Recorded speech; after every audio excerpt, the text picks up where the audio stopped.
One plan, no matter how well laid out, couldn't possibly respond to all of these situations. This is why Kelleher does not put much stock in traditional strategic planning. He explains it this way: reality is chaotic, planning is ordered and logical. The two don't square well with one another. When US Air pulls out of 6 cities in California, they don't call me and tell me they're going to do that. Now, if we had established a big strategic plan that is approved by our officers and the board of directors, I would have to go to the officers and the board and tell them that we want to deviate from this plan. They would want to know why I want to buy 6 more airplanes. The problem is we'd analyze it and debate its merits for 3 months instead of getting the airplanes, taking over the gates, and dominating California. The meticulous nitpicking that goes on in most strategic planning processes creates a mental straitjacket that becomes disabling in an industry where things change radically from one day to the next.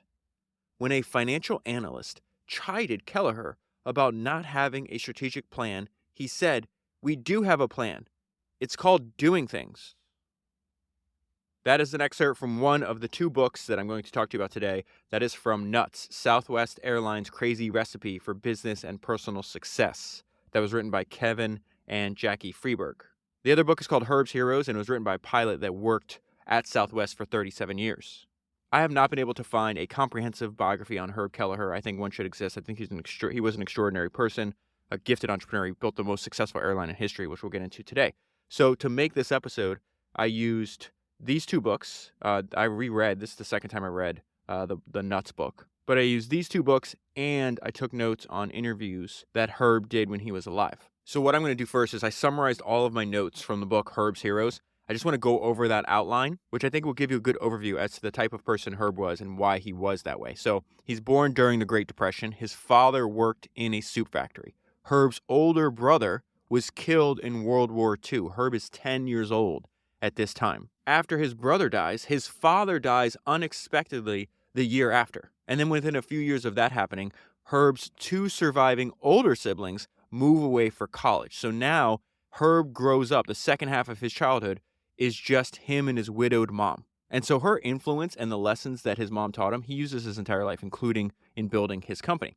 So they would have late night talks almost every night at the kitchen table. And even when he was a kid, they're staying up till like 2 a.m. And she's teaching Herb about life. And one of the most important things that she did was she taught him that adversity is a normal way of life. This is a woman that lost her son, lost her husband, and yet there was no self-pity whatsoever. She said that stress in difficult times was not debilitating, but opportunities to excel and achieve. And so even from a young age, he starts to find problem solving invigorating. The reason I've always admired Herb, I've tried to consume as much information about him as possible. And the reason it came to the top of my mind to make an episode about him right now is because I was reminded of something that he said during a talk. And this came many years later in his life. He's already been working on Southwest for multiple decades at the time. And he was asked, "You undergo a lot of stress all the time. How do you handle it?" And his response is perfect. He said, "I don't handle it. I like it." And so that's a maxim that I want to repeat to myself. As we're building our companies, difficulties and hard times are inevitable. And I'm just going to remind myself, I don't handle my stress. I like it. It completely changes your mindset into like, this isn't something I have to do. It's something I get to do. Back to his early life, he was a gifted athlete. In high school, he ran track, played basketball and football, and lettered in all 3 sports. Before college, he works at the very same soup factory that his dad had worked at, and he works there for 6 years. He did every single job at the factory. This is something he's going to continue to do at Southwest, which we'll talk about later. But this is why I'm telling you this. He called his 6 years working in a soup factory, right? This is a guy that's going to go on to he's really gifted at everything he does. Gifted at athletics.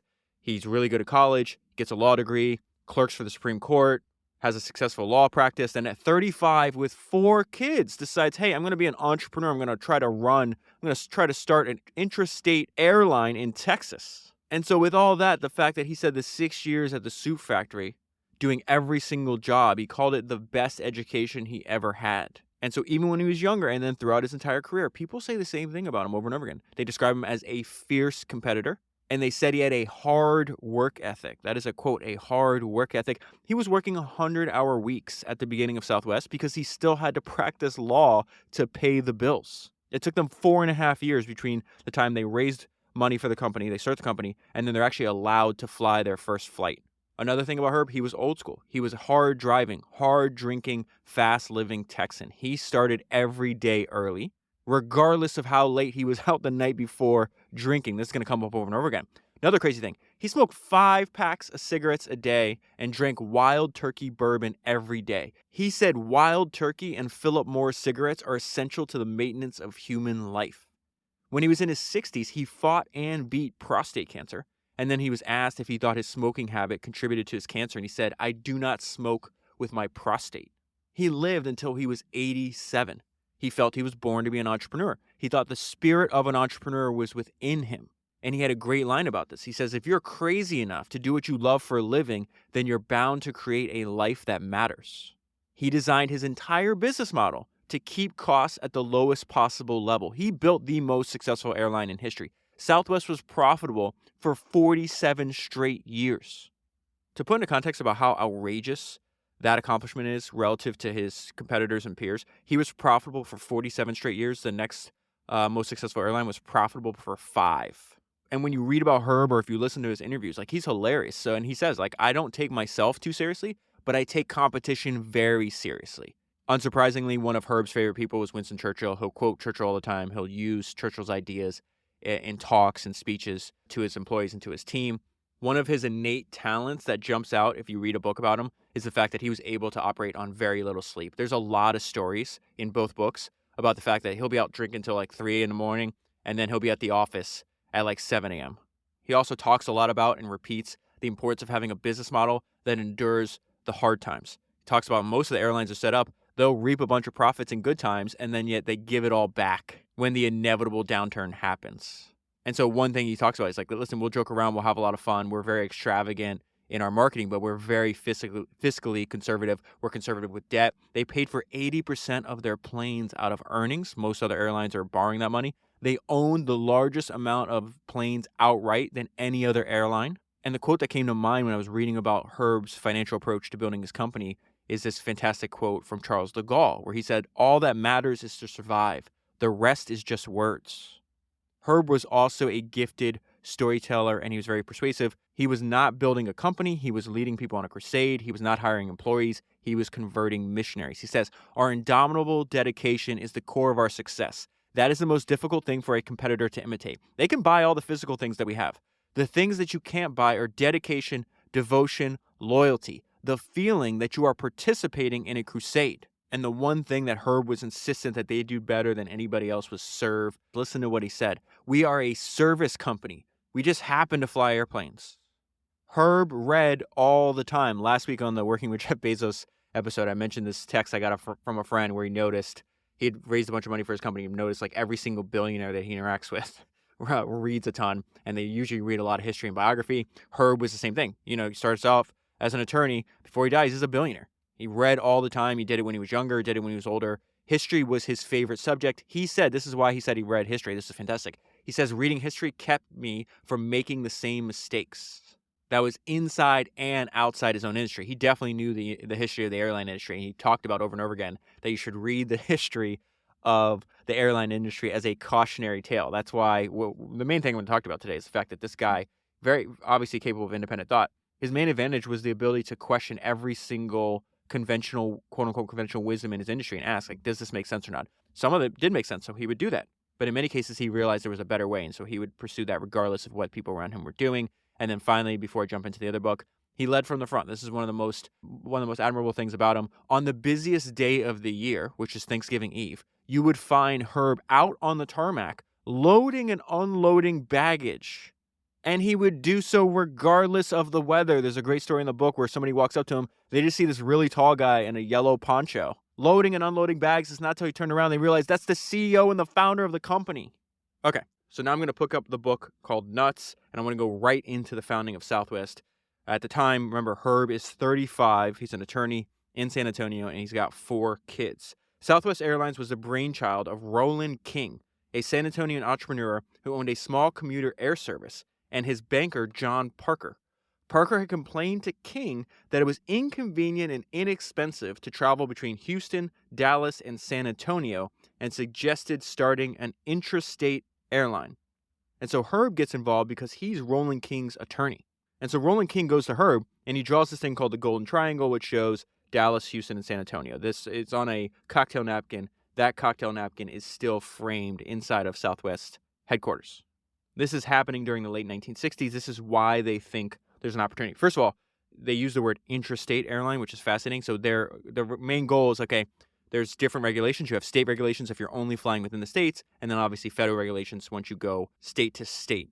Getting approved to fly inside of state is easier than at the federal level at this time in history, although it was still very difficult getting approved. This is just like a 4-year battle. But the reason, what I found fascinating, is Roland King had this idea by seeing California already had a successful interstate airline. And he thought there was a lot of similarities between California and Texas, obviously the size of the states, but the fact that there was hubs of cities that were experiencing rapid economic and population growth, but they're also far enough apart to make travel by bus or car very inconvenient. And so at the beginning, their idea is like, well, why don't we just take what's obviously working in California and do the Texas version of this? And in one of his interviews, Herb talks about this time. He's like, why would you want to do something, like take this big of a risk when you're 35 years old, you have 4 kids, you're married? And he said, the allure of doing something different. I wanted to do something exciting. I was curious. Also, most adults in the U.S. had never flown because it was too expensive. I believe there was a huge untapped market out there. And his assumption that there's a huge untapped market out there was proved correct. He had to go through 4.5 years. That's to prove that assumption, he had to first fight through 4.5 years of a legal battle and unfair trade practices in the state of Texas. So he files Southwest application on November 27th, 1967. And he does so with the TAC, which is the Texas Aeronautics Commission. They approve it. They say, yes, you can fly between Dallas, Houston, and San Antonio. What he didn't know at that time was that he inadvertently started a war that would last for years and almost drive Southwest Airlines out of business before it put a plane in the air. So he had 3 main competitors, Braniff, Trans-Texas, and Continental. And they immediately sue, and they get a temporary restraining order that prohibits the TAC from issuing Southwest a certificate to fly. This case goes to trial. They argue, hey, these markets that Southwest wants to serve, they're already saturated. There's no room for another carrier. The court that they bring it to agrees. This immediately sparks Herb's innate, competitive, have-to-win personality. And so he appeals. That appellate court also says, no, you cannot do this. So they lose that case too. At this point, they had raised, so it says the original investors, $543,000. Remember, that's in 1970 money. That's a lot of money. Had been eaten up in legal expenses. The corporation's liabilities grossly exceeded its assets, and there was no prospect of raising new capital without the TAC certificate in hand, which 2 courts have both denied them. And so this is Herb's response. Some members of the board thought it was wise to cut their losses and close down. At this point, Kelleher's street fighting spirit surfaced. Gentlemen, let's do one more round with them. I will continue to represent the company in court, and I'll postpone any legal fees, and I will pay every cent of the court costs out of my own pocket.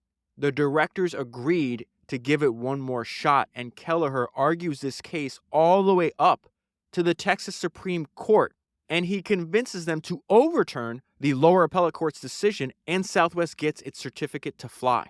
And so we go back to this idea that Herb framed life and everything he did as this grand epic, right? We're not building a company, we're on a crusade together. It's always a mission bigger than himself. And he talks about, he was asked in an interview, why would you do this? Why would you be willing to fight for years for free? And he said it's because these other airlines were trying to offend one of his ideals. He said if other airlines could prevent Southwest Airlines from starting, then that means the free market system is failing. And one of the things that motivated him was to validate the free enterprise system. And the other reason, he said, was that it was very hot competition and I like to win. So then they're able to raise more money. They buy planes.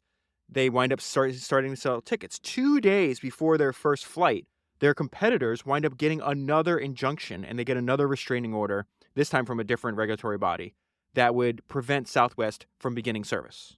And this was Kelleher's response. He went straight to the law library and worked all night to decide how to proceed. He found a precedent and presented his argument to the court the next morning. The Texas Supreme Court ruled in Southwest's favor again and ordered the lower court judge not to enforce the injunction. Kelleher then telephoned Muse. So at the very beginning, he was not running Southwest. He is still going to, for the first few years, he's going to be a founder and a board member of Southwest, and he's still running his law practice. It's not until the CEO that the founders hire, this guy named Lamar Muse, he's going to leave to start a competitor against Southwest. The CEO that comes after Muse doesn't work out, and so the board's like, Herb, if this is going to, like, you have to do this. And here's an interesting side note for you. Lamar Muse, who I'm about to introduce you to here, winds up, when he leaves and starts Muse Airlines, many years later when he's about to go bankrupt, Herb buys his airline. But that's many years into the future. Let's go back to this. So the Texas Supreme Court says, hey, you cannot enforce this injunction. Kelleher then calls Muse on the phone and says, put the planes in the air. When Muse confided to Kelleher that he was still concerned about a sheriff showing up to enforce the injunction, Kelleher didn't mince any words. I told him, you roll right over that son of a bitch and leave our tire tracks on his uniform if you have to. The very next day, June 18, 1971, Southwest Airlines was finally off the ground. And so this is the first mention of something that repeats over and over again, the fact that Herb was a master at turning things into a cause. So it says the seemingly insurmountable obstacles thrown at Southwest are what created Kelleher's passionate love for the airline. They would put 12 or 15 lawyers on a case, and on our side, there was just Herb. They almost wore him down to the ground, but the more arrogant they were, the more determined Herb got. This airline was going to go into the air and stay there, he said. Herb is a master at turning things into a cause. It was an affront to my idealism, he said. If you're going to let these guys get away with this, it is a radically different type of country than the one I want to believe in. And he wasn't making all this up. His competitors were out to get Southwest, and they were willing to break the law to do so. 4 years later, both Braniff and Texas International were actually indicted by the U.S. government for conspiring to put Southwest out of business and for violating the Sherman Antitrust Act. In addition to suing them in every single court, they also would, behind the scenes, would chase Southwest investment bankers out of their underwriting syndicate when they were trying to IPO. They would go to Southwest vendors and convince them to boycott and not sell to Southwest. They tried to keep Southwest from using the fuel hydrant system at Houston's airport, and they successfully got Southwest blackballed from membership in the airline credit card system. To all of these charges, both companies pleaded no contest. Okay, so once Southwest is up and running, you'll see that a lot of the innovations were forced upon them. Necessity is the mother of all invention kind of thing. They're just severely resource constrained. And so if you're severely resource constrained, you are forced to innovate. And the way they do that is like, well, just question assumptions. And if you keep doing that successfully, you'll lead to finding new markets and new ways to make money. And so remember, one of Herb's initial hypotheses is that there's this huge untapped market out there because most Americans had never been on a plane yet. So it says the company's creative roots go back to its early days. Employees came up with clever ideas for keeping the business alive because Southwest had no choice but to become inventive in order to compete with the established carriers. The company simply did not have the money to go head-to-head with the majors. They would have to outthink and outmaneuver. And so anytime I read that word outthink, I always think of Jeff Bezos talking about Zappos in the early days before Amazon bought Zappos. And he goes to the airport and discovers that after 9/11, you have to obviously take off your shoes and you put them into these containers to go through the X machine. And Zappos had bought ads, which I think they were the first company to do this, that bought ads saying, hey, you can buy shoes on Zappos as people are putting shoes into those containers. And he starts like getting pissed off at his team and he yells, they're outthinking us. And he was, obviously right. So they wound up buying them. The airlines operated as though there were only two market segments. So this is going to be one of the main innovations, or one of the first innovations that Southwest does. So the airlines operated as though there were only two market segments, those who could afford to fly and those who couldn't. This assumption, remember, severely resource constrained, you're forced to innovate. And the way you innovate, you question assumptions in this industry. This assumption guided the operating strategy of the major carriers. Southwest believed that it could stimulate a tremendous amount of new travel with low fares and superior service, and they were challenging this assumption from day one. Remember, Herb designed this entire business model to keep costs at the lowest possible level. Those low costs allowed them to charge less prices, and so they started running this experiment by flying into the Rio Grande Valley at cheaper than every single other competitor in this region. This is the result. The year before Southwest initiated this low-cost service, 123,000 passengers flew into the Rio Grande Valley. Less than 11 months later, the market expanded to 325,000. So from 123,000 people, right, at this higher price, they dropped the price because they have a lower cost structure, I should say, and that expands the market by more than double, gives them another 200,000 people flying. So the increase was larger than the entire market was before. And they only discovered this because they have this commitment to trial and error. This is Jeff Bezos spoke about this a lot last week. They have this commitment by trial and error, and they just realize we have to be comfortable with innovating through trial and error. That means being comfortable with the error part. There's a bunch of examples in the book where people make mistakes. Sometimes cost the company $400,000, $500,000, and Herb refuses to fire them because he's like, that's the point. We have to be comfortable with the error part of trial and error. So they take this, they extend this idea. They're like, okay, all signs are pointing to the fact that people are price sensitive, that if we keep lowering the price, we'll expand the amount of customers that we have. Is there another way we can continue to segment our existing and then potential customer base? And so they come up with something that is going to be copied by every single other airline. It's crazy that no one uses at this point. So they perfect system-wide 2-tier peak and off-peak airline pricing. They start off knowing their base is the frequent business traveler, the person that is in Houston but needs to get to San Antonio in a meeting and then can be back home in time for dinner, right? They are less price sensitive. What they didn't know is how big is the leisure traveler segment of this market, because you can't know that because it's too expensive for the leisure traveler. Keep that in mind as we get to this. Like many of its innovations, Southwest's 2-tier fare system was not the outcome of a sophisticated long-range planning retreat. It was a result of good old-fashioned trial and error. Just 5 months into operations, one of Southwest's planes was in Houston but needed to get to Dallas for routine maintenance over the weekend. Normally, they would just fly the plane with a crew but no passengers. And so they're like, let's test this idea. Normally, a flight at this time is like, let's say $26. They're like, what if we just cut it to like a third? What if we say if you fly out on this Friday night flight that has to fly anyways, if you're not on the plane or not, it's $10. Worst case scenario, we generate some revenue that hopefully helps offset the cost of faring in a completely empty plane. And immediately it works. Passengers quickly caught on, and Southwest has had to start turning people away only 2 weeks into the offer. And so this is when they realize, wait, there's not one type of traveler. There's really 2 types of travelers that Southwest has to satisfy. So you have the convenience-oriented business traveler.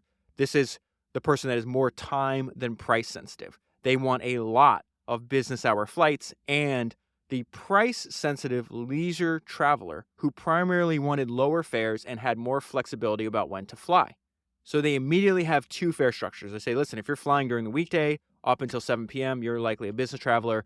We're going to charge you $26. If you fly after 7 p.m. or if you fly on the weekends, it's half that. It's $13. And this is the result. Passenger traffic skyrocketed. Southwest had first defined a special market niche consisting of short-haul passengers, and then further segmented those short-haul passengers by need into time-sensitive business travelers and dollar-sensitive leisure travelers. This idea would become one of the most widely emulated marketing innovations in airline history: system-wide peak and off-peak pricing. And so this idea was so successful that their main competitor, Braniff, immediately copied them, right? And this was hilarious because in one of his interviews, he talked about the fact that one of his competitors lowered prices and called it an introductory fare, even though they had been in business for 40 years and serving the exact same markets for 40 years. And so this is what I mean about being forced. Like, they're just unbelievably creative and open to all kinds of new ideas. So they went up keeping their prices the same and then told customers, if you pay a higher fare, we'll give you a free bottle of whiskey. And so for a few months, they became the largest liquor distributor in the state of Texas. Oh, and this is the important part. They went directly to their customers and explained to them what was going on. The fact that, hey, this bigger existing competitor with a lot more resources, they're trying to put us out of business. This is not going to be good for you. This, if you ever study David Ogilvy, he talks about this over and over again. And Claude Hopkins, probably the best copywriter in history, that you tell the truth in your ads. Speak one person to another. Tell the people why you're doing what you're doing. The truth will resonate with the buying public, and they may act in ways that surprise you. Here's an example of that. So it says the ad explained how Braniff was trying to put Southwest out of business, and then went on to say the Southwest would not only match Braniff's fare, it would also offer every passenger a choice. Travelers could choose the $13 fare, so this is during the week, right? They're taking their off-peak price and temporarily putting it during peak, right? So it says, hey, listen, that's fine. We'll match them, but here's why they're doing what they're doing. Now, we also have an idea for you. Travelers could choose the $13 fare or buy a regular $26 ticket and receive a complimentary bottle of alcohol. So you could choose from scotch, whiskey, or vodka. Now, why is this going to work? Who is traveling during the week? These are business travelers. They are not paying for their own ticket.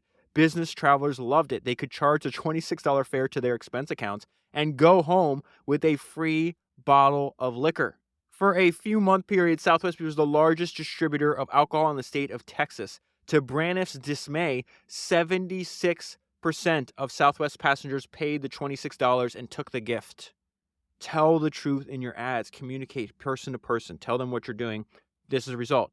2 years later, Braniff terminated its Dallas-Houston Hobby Airport service. This is the route that they were competing on.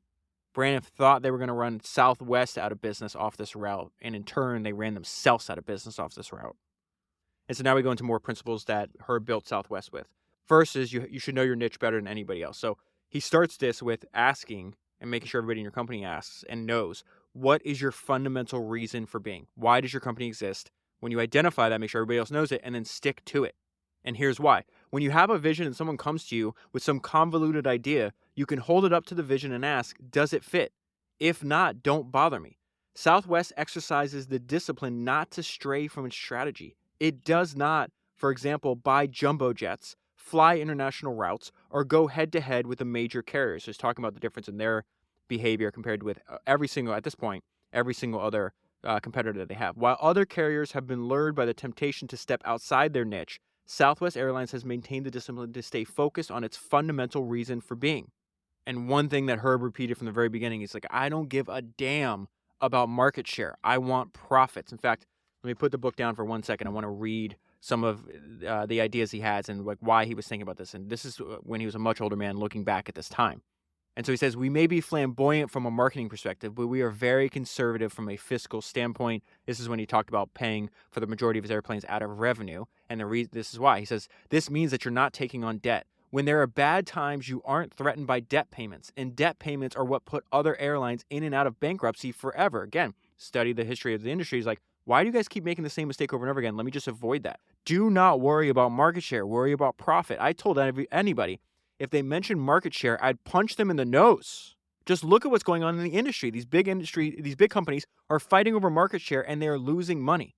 They were firing their employees. Let's focus on profits. If we have 4% of the market and we are profitable, that is better than having 90% of the market and being unprofitable. And that kind of thinking leads us into this. Southwest Airlines is obsessed with keeping costs low to maximize profitability instead of being concerned with increasing market share. Kelleher believes that confusing these two concepts has derailed many other airlines. Market share has nothing to do with profitability, he says. Market share says we just want to be big. We don't care if we make money doing it. That is what misled much of the airline industry the past 15 years. In order to get an additional 5% of the market, some of these companies increase their costs by 25%. That is really incongruous if profitability is your purpose. Southwest is willing to forgo revenue-generating opportunities in markets that would disproportionately increase its costs. And so we're going to get into a few ideas that helps them keep their costs low. Before I get there, I came across something else that I love, that you need to know what you compete with, not just who. From the very beginning, if you go back to the Golden Triangle, they're like, hey, driving between these three destinations is a pain in the ass. He knew from the jump the fact that most people are not flying, that ground transportation is his competitor, not other airlines. When Braniff's price between Dallas and San Antonio was $62, Southwest charged $15. One of Southwest shareholders approached Kelleher and asked, don't you think we could raise our prices just $2 or $3? You don't understand, said Kelleher. We're not competing with other airlines. We're competing with ground transportation. At $15, you're going to fly. Maybe at 20 or 22 or 24, which is still way less than 62, right? Maybe you don't. The calculus changed. Kelleher had the discipline to know what he was competing with, not just who. And so one of their main ideas that differentiated them from many of their other competitors is the fact that they refused to diversify on what kind of plane. They would only fly the Boeing 737. Other airlines had multiple different aircrafts, and this is why this idea was so valuable to them. I guess before I read this to you, what was fascinating is if you compare how many employees does Southwest need for every aircraft that they own. So the rest of the airline industry, this is not just people that work on the plane, obviously. The administrators, everybody else in the company, right? The rest of the airline industry ranges from 115 to 160. So 115 to 160 employees per aircraft. Southwest had 84 employees per aircraft. At the high end of their industry, at 160, that means they're half. They need half the amount of employees. So it says flying one type of aircraft has a strong impact on the bottom line. Training requirements are simplified. Pilots, flight attendants, mechanics, and provisioners concentrate their time and energy on knowing the 737 inside and out. All Southwest pilots are qualified to fly. All flight attendants are qualified to serve in. All maintenance people are qualified to work on, and all provisioning crews are qualified to stock every plane in their fleet. This makes it easy for them to substitute aircraft, reschedule flight crews, or transfer mechanics quickly and efficiently. With only one type of aircraft, the company can reduce its parts inventory and simplify its record keeping, which also results in savings. It also helps the company negotiate better deals when acquiring new planes because they're only going to buy the Boeing 737. And so this commitment to being cost conscious, to watching their costs, is preached up and down the organization. And so this is happening in 1989. At this point, you actually got like physical receipts, right? Or physical tickets. And so for the last 15 years of their existence or something like that, they would just issue, your ticket was your receipt. So Southwest issued cash register receipts as tickets. Now here's the problem. It's growing. More people, they're expanding the market. They're getting more new customers that are unfamiliar with the way Southwest does things. And since no other airline was using the receipt as the ticket, sometimes these customers would accidentally throw away their receipt, therefore accidentally throwing away their ticket. And so they're having a meeting like, oh, what are we going to do? And again, it's amazing how much the behavior of peer companies is just going to be imitated. In fact, there's a great line about this in Warren Buffett's shareholder letters. Let me read it to you real quick. He says, the behavior of peer companies, whether they are expanding, acquiring, setting executive compensation, or whatever, will be mindlessly imitated. You have to remember that because what happens? They have a problem. Oh, man, we have people are throwing away their tickets. What's the solution? And so they go around like, well, what is everybody else doing? They're using these super expensive, multi-layered airline ticket systems. We'll just go out and buy one of that. That is our solution. So it says an obvious alternative. We should buy a multi-million-dollar system that produced a traditional multi-layered airline ticket. In other words, let's mindlessly imitate the behavior of our peer companies. Somebody spoke up in the meeting. They're like, that doesn't make any sense. There has to be a cheaper way to solve the problem than spending $2 million. And so he said, why don't we just print, this is a ticket in big, bold, red letters on the receipt instead of spending $2 million to follow the rest of the industry. Southwest modified its ticket stock with the caption, and it worked. And the people inside and outside your company can come up with this because they all know what they do best. They know their niche. They know the importance of having the lowest cost structure possible. And so this is something that Kelleher will repeat over and over again. The way I think about this is like the maxim I use in my own life is if you go to sleep on a win, you'll wake up with a loss. Kelleher has said on many occasions, a company is never more vulnerable to complacency than when it's at the height of its success. The number one threat is us, he would say. We must not let success breed complacency, cockiness, greediness, laziness, indifference, preoccupation with non-essentials, bureaucracy, or hierarchy. We will let our niche define how we operate. And this is what he says. We don't care whether we fly to Paris. We don't care whether we have a 747. What we're focused on is being profitable and job secure. If people didn't pay much attention to Southwest Airlines because it appeared to be a much smaller regional carrier, it was just immaterial to us. We set ourselves up to go into a specific niche. And the heading he uses to describe the idea of what he's talking about is know what you do best. He elaborates on this idea a few pages later. We never try to be like other airlines, Kelleher said. From the very beginning, we told our people, question it, challenge it. Remember, decades of conventional wisdom has led the airline industry into massive losses. So you and I talked at the very beginning. If you looked at how Herb Kelleher ran his company, he was individual opportunity driven, to use another line from Buffett. And he said that reality is chaotic and that planning is orderly and logical and the two don't square well with another.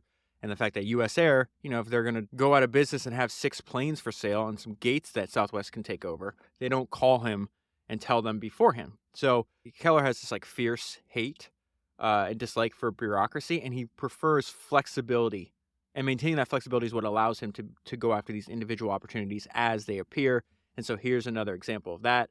The Southwest team arrived at midnight. They'd just flown into Chicago from Texas and turned on the televisions in their hotel rooms just in time to hear Midway Airlines announce that it was out of cash and closing its doors, confirming the rumors that had brought them to Chicago on this sudden trip. Speed, another thing that Herb would optimize for. They pounce on deals quickly and they close deals quickly. So that happens the night before. At midnight, the night before, the rumor is confirmed. 9 a.m. the next morning, Southwest team started negotiating with city officials in Chicago for the use of the bankrupt Airlines gates. By 2:30 that afternoon, they hammered out a deal. They agreed they'd give them $20 million to have immediate use of the gates. By 3 p.m., there's a press conference with the mayor of Chicago to announce the deal with Southwest. And there's a great question that happens at this press conference. A reporter asks when Chicago could expect to see some sign of Southwest's commitment to the expansion. The reply, go to the airport. You'll see it right now. Southwest had already gone to the gates, started installing their computers, started rebuilding the podiums, and then started putting up their signs right over the top of the Midway Airlines signs. The company was able to capitalize on this opportunity because Southwest was, in the words of their COO, nimble, quick, and opportunistic. And so this next quote from Bill Gates actually combines two of these ideas that is a main reoccurring theme in the life and the career and in this book of Herb Kelleher, the fact that he wants to be flexible so he can adapt to new opportunities as they arise, and he wants to spend time learning from history so he can avoid their mistakes. And this is what Bill Gates says in this book. When we look back at the last 20 years, it is obvious that a number of large companies were so set in their ways that they did not adapt properly and lost out as a result. 20 years from now, we'll look back and we'll see the same pattern. And so one practice that helps Southwest be opportunistic and be individual opportunity driven is they have these meetings that they call future scenario generation. And essentially it's just getting a bunch of people in a room and just asking a bunch of what if questions and trying to say, hey, what if this hypothetical scenario happens, how would we respond? Southwest prepares for the future by practicing the art of what if. Future scenario generation is the technical name for this process. They create future scenarios in which the airline could find itself. These situations include a lot of what if questions. What if we open 1 or 2 new cities in the New England area? How will the competition respond? What if Chicago builds a new airport? How many airplanes will we need and where will we get them? How will this affect the business? The result of these discussions is a set of multiple plans that reduces the likelihood that Southwest will get caught off guard. So a love of speed and a bias for action are traits that Herb would require from everybody working in Southwest. Sometimes people would come in from large companies and not realize the pace that he wanted to push. And the way to think about this is if you're going to be small, which they're much smaller than most other airlines at this point, you have to be fast. So it says Kelleher illustrates the speed with which Southwest moves by telling a story about Don Valentine, a former vice president of marketing. Valentine had just joined Southwest from Dr. Pepper when the marketing group met in January, remember the word January, to discuss a new television campaign. Valentine was ready with his timeline for producing these spots for these new TV ads, right? The commercial could be scripted by March. They're in January, for God's sake. So they're having this meeting in January. He's saying the commercial could be scripted by March. Script approval could be completed in April. 30 days to approve a script. Good God. The casting would happen in June. I don't know what the hell they did for those 2 months. And the company could start shooting in September. What are you doing? When Valentine finished outlining his schedule, Kelleher said, Don, I hate to tell you, but we're talking about next Wednesday. The new vice president quickly became accustomed to the speed with which Southwest operates. This guy came in and thought 9 months away was fine. And Kelleher's like, no, dude, you got 6 days. 9 months is way too slow. And so let's go back to another recurring belief that Herb Kelleher had, the fact that you should take your competition very seriously. In fact, he would imbibe his company directors with a lot of like Winston Churchill references. He talked about wanting his company to have a battle of Britain kind of mentality. And he was constantly hammering this fact that success must be earned over and over again or it disappears. If you go to sleep on a win, you'll wake up with a loss. And so they have this giant, the biggest airline in the world now taking aim at them. And so he writes this letter to all of his employees and he called it Commencement of Hostilities. And it says, these excerpts show the intensity with which he can create a sense of urgency. Now, this is Herb talking. United Airlines has become the largest airline in the world, 7 times the size of Southwest. The world's largest airline has recently announced that it will launch its initial direct assault against Southwest in the western part of our route system. The initial attack will utilize 25 new planes. An additional 100 airplanes are in reserve to be hurled against us at a later date. United has on hand over $1 billion in cash. Southwest has nowhere near that at this point. So he says, our stock price, our wages, our benefits, our job security, our expansion opportunities, and foremost, our pride of accomplishment as one of the nation's best airlines are all on the line. At its beginning, Southwest routed Braniff, Trans-Texas, and Continental with 3 airplanes. Southwest can thwart United's actions against us with our 200 airplanes. The crucial elements are the vigor, the dedication, the energy, the unity, and the devotion to warm, hospitable, caring, and loving customer service of all of our people. Winston Churchill stated, "Success is never final. Indeed, success must be earned over and over again, or it disappears. I am betting on your minds, your hearts, your souls, your spirits to continue our success. Let's win this one and make aviation history again." And you see that Kelleher realizes that it's really important to use memorable language. I'm sure you've read a bunch of letters from the CEO or the founder. It's boring as hell. That letter is a lot of things, but it's not boring. So he constantly, over and over again, there's a ton of examples of Herb intentionally using memorable language.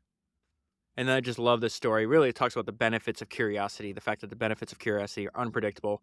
And if you read a lot, your life will just be more interesting as a result. You'll also be better at your job. It's such low-hanging fruit. It's amazing. Kelleher is a voracious reader who digs deeply into issues to understand them thoroughly. It is not unlike him to go on a book-buying binge and spend $400 or $500 at his favorite bookstore.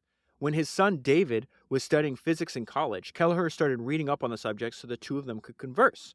Kelleher once bought a 300-page history of Richmond, Virginia, and read it before speaking there. So he's going to speak at an event. What does he do? He reads an entire 300-page history before he goes to this area, and this is the result. He ends up having dinner at some old-line Virginian's home talking about the history of Richmond. They go around the city, and Herb is pointing out places of historical importance. He didn't do it to show off. He did it because he was going to a new place, and he loves history. And on the very same page is a great quote. "The illiterate of the future will not be the person who cannot read. It will be the person who does not know how to learn."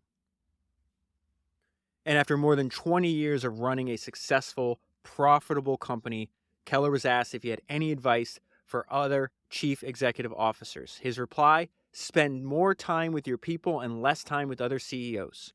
Our motto was only the strong survive, because our balance sheet was conservative, because our operating costs were low, because our customer service was legendary, and because our people have the hearts of lions, the strength of elephants, and the determination of water buffaloes. We did indeed survive."